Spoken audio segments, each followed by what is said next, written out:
Dan parahnya lagi, Wak, suara cekikikan tadi terdengar mirip dengan pesan suara yang dikirimkan oleh si Shannon. Hai, wassalamualaikum warahmatullahi wabarakatuh. Terima kasih sudah klik video ini. Oke, Wak, jadi di malam Jumat ini Nadia akan kembali membawakan sebuah cerita horor, yaitu soal arwah-arwah gentayangan. Sebelum aku nanya dulu, kalian percaya apa nggak sama arwah gentayangan, Wak? Memang terkesan mengerikan, hampir nggak masuk akal juga. Yang setahu kita kan orang meninggal ya sudah meninggal. Tidak ada yang namanya arwah gentayangan. Udah selesai urusan dia di dunia, ya kan? Banyak juga orang yang percaya kalau arwah-arwah gentayangan ini adalah jelmaan dari jin yang menyerupai si korban yang katanya gentayangan ini. Tapi ada juga yang bilang kalau ini adalah sisa-sisa energi dari orang yang sudah meninggal akhirnya berbentuk sosok-sosok yang menakutkan. Tapi sebenarnya sampai saat ini pun banyak orang yang mengaku pernah melihat arwah-arwah gentayangan dari orang-orang yang mereka kenali, baik itu sosok, suara, bahkan kebiasaan dari si orang yang sudah meninggal ini yang membuat mereka menganggap ini sedikit mengerikan dan membuat bulu kuduk mereka merinding. So, di video kali ini Nadia akan menceritakan sedikit kesaksian beberapa orang yang mengaku pernah melihat atau mendengar atau mendapatkan pengalaman pribadi terkait arwah-arwah gentayangan dari orang-orang yang sudah meninggal yang mungkin kalian kenali. So, apa-apa aja, check it out.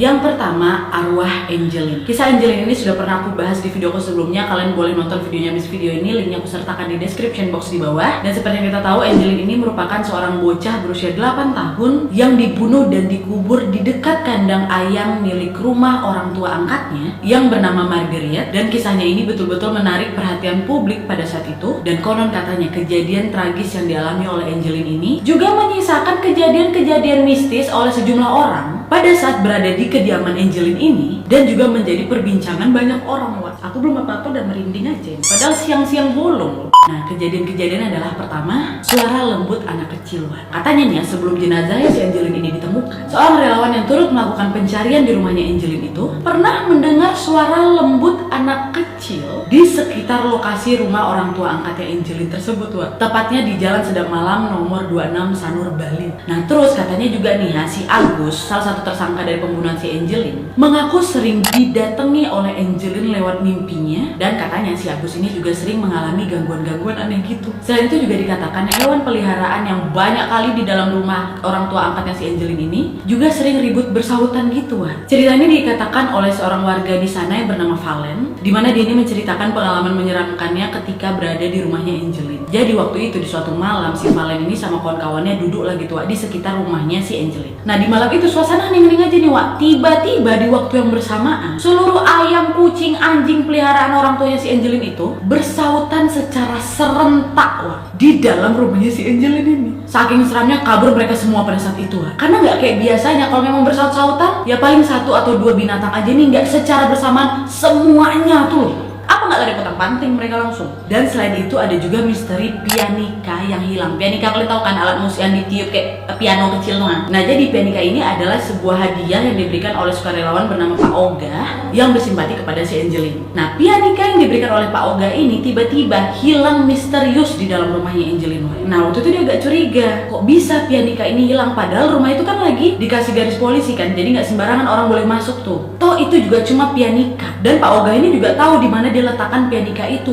Dia diam aja nih pertamanya. Akhirnya waktu kedatangan dia yang kedua, dia bawa lagi gitar. Dibawanya gitar, ditaruhnya di depan kamar Angeline kan. Dan ya Pak Oga ini saking dia curiousnya, dia bikin di surat untuk si Angeline. Dia buat, Angeline tadi malam Pak Oga kesini nganterin pianika, tapi kok hilang ya, kata Pak Oga gitu. Dan surat ini pun diberikan ke Pak Oga di depan kamar jenazah RSUP Bali. Dan gak cuma pianika Pak Oga aja yang hilang, Wak. Semua boneka yang diberikan oleh simpatisan Angeline turut hilang. Jadi kan memang setelah kejadian Angeline ini banyaklah ini orang kasih boneka, kasih bunga ke rumahnya Angeline ini kan. Nah, masalahnya boneka-boneka yang tersusun di rumahnya Angeline itu hilang misterius gitu kan. Padahal kayak aku bilang tadi, rumah itu dikasih garis polisi, sehingga yang boleh masuk ke dalam pekarangan rumah itu kan pasti cuma polisi aja kan, nggak boleh sembarangan orang nih. Nah, dari situ timbul pertanyaan juga tuh, Wak, siapa yang ambil pianika sama bonekanya Angeline ini? Banyak orang yang percaya katanya itu sepertinya sedang diambil oleh Angeline untuk bermain-main gitu. Dan nggak cuma si Agus aja, Wak, yang didatangi oleh si Angelin, tapi juga ada polisi yang turut berjaga di rumahnya Angelin itu, dimana pada saat itu dia ini memeriksa di malam kedua tuh. Nah, dia ini mengaku didatangi sosok Angelin dalam mimpinya ketika dia pulang berjaga. Nah, di dalam mimpinya Pak polisi ini menceritakan kalau Angelin ini datang kepada dia untuk meminta maaf. Dan gak cuma dia minta maaf aja, Pak polisi ini mengaku di dalam mimpinya ini Angelin selain meminta maaf, dia mengatakan bahwa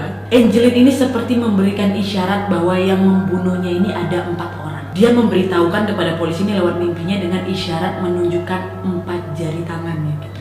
Dan selain itu juga ada suara tangisan anak kecil yang berasal dari rumahnya Angelin, dimana di malam kedua setelah ditemukannya tubuh Angelin, 2 polisi yang berjaga pada saat itu mengalami hal misterius, dimana kedua polisi tersebut juga mendengar suara tangisan anak kecil di malam buta.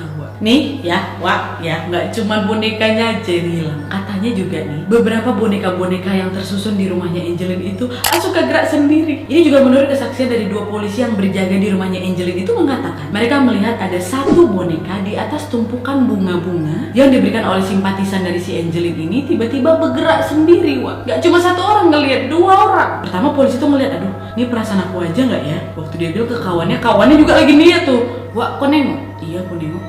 Bergerak dia kan, Wak? Iya, bergerak, Wak, kata dia gitu. Nah, udahnya kedua polisi yang sama-sama lihat ini tiba-tiba badannya kaku, nggak bisa digerakin, nggak bisa kabur mereka, Wak. Akhirnya mereka cuma ngucap-ngucap aja. Waktu diperhatikan lagi boneka udah nggak bergerak. Setelah mereka doa baru mereka bisa kabur. Dan selain itu ada juga yang mengaku bahwa ada roh lain selain rohnya Angelin di rumah tersebut. Nah, katanya sehari setelah jasadnya Angelin ini ditemukan, aduh kesemutan.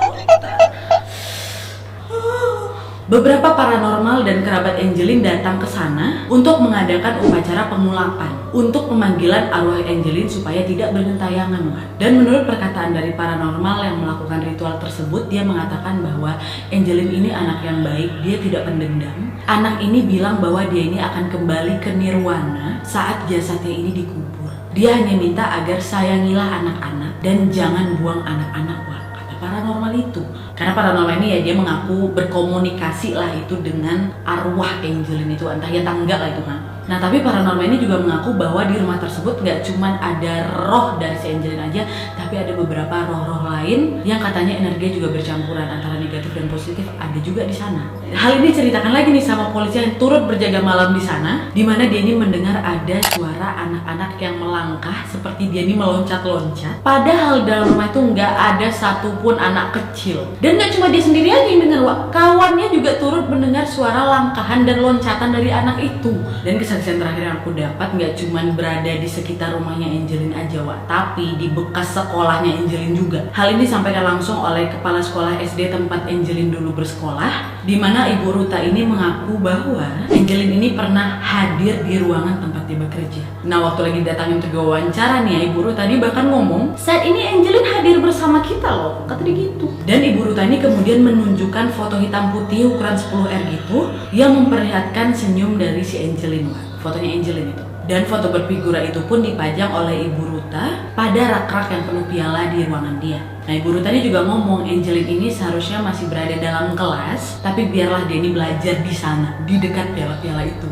Nah, Ibu Ruta ini juga mengaku dia ini punya alasan sendiri kenapa dia ini meletakkan foto Angelin di antara piala-piala tersebut, Wah. Alasannya biar Angelin ini menjadi rajin dan jadi juara gitu. Dan gak cuma itu aja, Wah. Ibu Ruta ini juga kadang memiliki rasa tanggung jawab apabila arwah dari si Angelin ini datang. Bahkan Ibu Ruta ini sengaja menyediakan canang atau sarana sembahyang umat Hindu, makanan ringan dan minuman supaya Angelin ini tidak jahil dengan warga sekitar.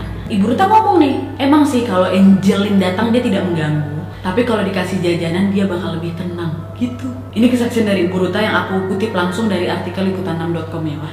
Gimana menurut kalian? Bisa komen di bawah. Apakah benar arwah Angelin ini bergentayangan atau mungkin itu hanya jin yang menyamar sebagai sosoknya Angelin? Bisa komen di bawah. Oke, kita next.